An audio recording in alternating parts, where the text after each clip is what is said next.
Hi, this is Pastor John P. Key, and I'm encouraging you to stay on the path. I think I was inspired more because recording artists now, excuse me, are dealing with so many things, be it their careers, be it their personal lives, and we wanted to inspire people and let them know that there were some people that were really out there ministering relief, is the name of the tour, to God's people by way of music, their dreams, their vision, and we've been able to touch a lot of people, thousands, I can literally say, in the last 2 weeks, and it has been a blessed tour. Everything I saw it was to be actually came to be, and I'm excited about it. Now you are based in Charlotte, North Carolina. Yeah. You got a lot of people might not know, but you're a pastor. Absolutely. Of New Life. Tell us about what it's like to be a pastor. Pastoring to me is a great thing. First of all, because I accepted my calling out of obedience, and because of the word and the outreach that we have, I fell in love with it. So I actually pastor in Charlotte, North Carolina, in the Double Oaks community, a community where had crime beyond measure, and actually stated by the mayor, one of the most dangerous places to live in. But if you come there now, we have turned it into the city of praise, and God has really blessed that area because of our ministry outside the four-wall structure. So I absolutely love ministry now. Now, I'm on your Twitter page, right, and I get your tweets, and you were up at Walmart, and you were witnessing the people at Walmart in the hoods, and you were saying you brought some big guys with you. You say you better hope they can fight. But Walmart, our ministry is night. Normally, when everybody else is knocked out, that's when I'm out in the street. We have a ministry called our Night Court program, which allows hundreds of young men to come in and play basketball all night, play cards, play checkers, play chess, play pool, and people called it bad, and it was a haven for thugs. You know what? Shut up, preachers. Those that don't get it, do what you do. Stay in there and preach to save people, and let me go do what I do. I'm witnessing to those. Our success rate is great. These young men are back into GED programs. We've got 5 college graduates out of that program. So it's my ministry, and I love it. So it is wee hour in the morning, but God has blessed it to a place, Chris, where I believe God is actually taking that particular ministry to a new level. Everybody's applauding the fact that the church is building and we're growing. That's really good. But I want them also to applaud the fact that we're going outside that four-wall structure and bringing people in. And you know me, I love it. Now, over the years, I've heard many things. You've given away computers to the community. Yeah. Your ministry might seem to be what some people call unconventional. Right. And you're going out and reaching people. Did your upbringing impact the way you minister now? Well, absolutely, because I grew up in a home with a father and a mother, and learned family values and these things. My offset was when I graduated early and left school, and I actually got out in the street at 16, 17. I was a grown man. I was out living by myself. And so I got in the drug game around 17 or 18 in that same neighborhood that I actually minister in. So it's amazing, Chris, when I drive to the church and I turn in, what I feel, I can't even put into words, because this is the area that I poison. So everything about my upbringing actually came back and mirrored, the ability to give, I got from my grandmother. The ability to sustain, I got from my father. The ability to seek knowledge, I got from my mother. And these were great things that now transcend who I am as a pastor. Awesome school, 7 years. Like you said, computer lab. I'm watching TV and Bill Gates is giving away computers. Nobody knocked on our door. We sent the same letters. So instead of complaining, I learned a long time ago, get out and do something about it. Everything about this ministry is unique. It is unorthodox. Christmas time, I've collected more guns in our city with a church and Walmart gift cards.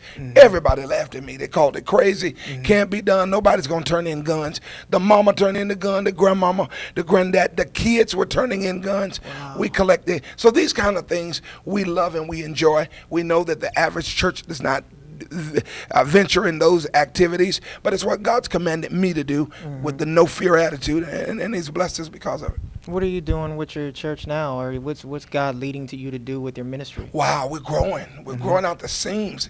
That early service that was 600 and 700 people, has turned into 1,500, squeezing in a 1,200-seater building. So we've got 2 and 3 services a week, and God's blessing us now that we've already got the plans and we're building. And this ministry here here in Houston.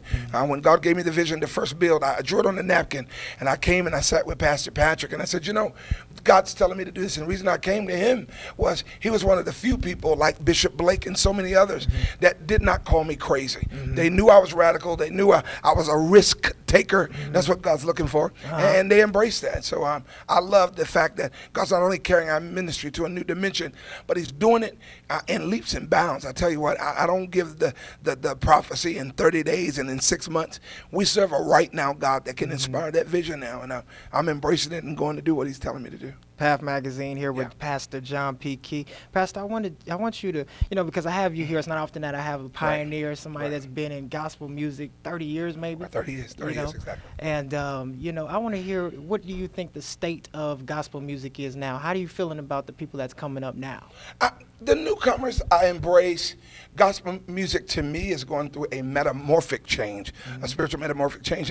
And I think we've got to embrace what works. And, and maybe my view is a little different than others, because so many gospel artists now are trendsetters.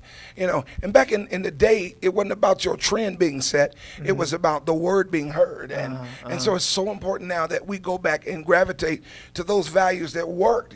We had songs back in the day that we understood. Now when you get a CD, we got to get a thesaurus. We've got to get a dictionary. We got to call Dr. Phil so we can find out what you were feeling the day you wrote that song. That's not fair to the consumer. It's not fair to the public. We're supposed to be given the good news. So every morning when you wake up and decide you want to be somebody else, it's not fair to carry us on your journey. So I'm seeing a lot of that in the gospel industry, well, in the music industry period, but it has really saturated lately the gospel industry. And we need to dare to be different. I think people say, well, John, you're old in that same groove. You've been grooving like that. Well, you should have been here tonight with us, because grandma was grooving, the baby was grooving, Rufus was grooving. We all had a wonderful time. I embraced the traditional and the contemporary and the rock and roll. We had a ball tonight, and everybody was pleased. So I think at the end of the day, instead of taking us on your journey to find out who you are, let's go back to the hood, the old school, and minister Jesus, and let's let him know who he is. Amen, amen. You mentioned Little Rufus. Tell us about Little Rufus and what came, how'd you get that idea? Little Rufus was created one night. We were on the way home, and I started making up songs. We have a 4-story house, and though there is an elevator there, the wife did not want the babies to go to sleep, so we could get them all in the house. So she said, John, start singing. And I started singing all these little baby songs and kitty songs, making them up randomly. And when I got home, I went down in the studio, and I recorded them. And when I recorded them, I said, why don't I alter my voice? How much should I be telling that? Well, and I altered it, and that's where Rufus started. Now Rufus is a book series. Rufus helps our inner city kids. Rufus gives out free product in the hood.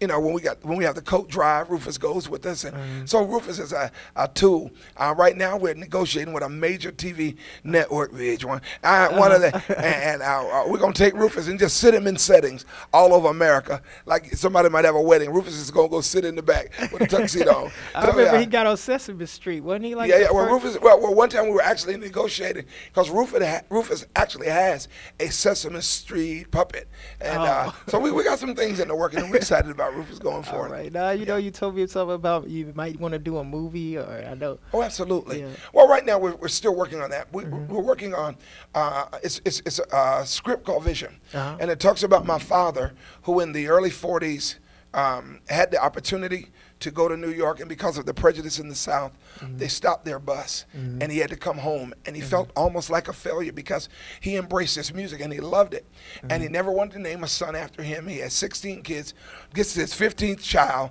and names the boy John. This John gets off into this drug activity, whatever I became between 79, 80, 81, 82. But then he surrenders his life. And the vision from his father to become successful in the gospel industry falls on this baby boy. He names it after him. And what an amazing story. And before Dad died, Dad actually came to my first concert. I ever gave gospel concert. And I have one picture of the side of his face and me on the piano. And it's a little small photo, but it's real dear to my heart, because the vision that he had, ultimately, I believe I carried out.